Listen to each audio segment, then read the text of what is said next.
Bueno, eso tendrá que decidir el técnico, a ver quién ingresa, pero bueno, trabajando para poder estar en el once inicial. ¿Qué se cuida de Guaraní, Jonathan?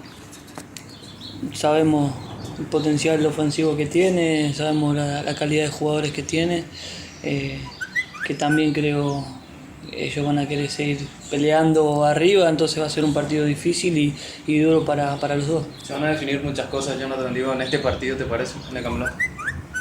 Puede ser, nosotros somos conscientes de que tenemos que salir a ganar para seguir en la lucha del torneo y bueno, después veremos qué sucede con el resto. Por lo que resta del campeonato va a ser determinante este partido ante Guaraní por lo que significan los puntos en juego, Jonathan.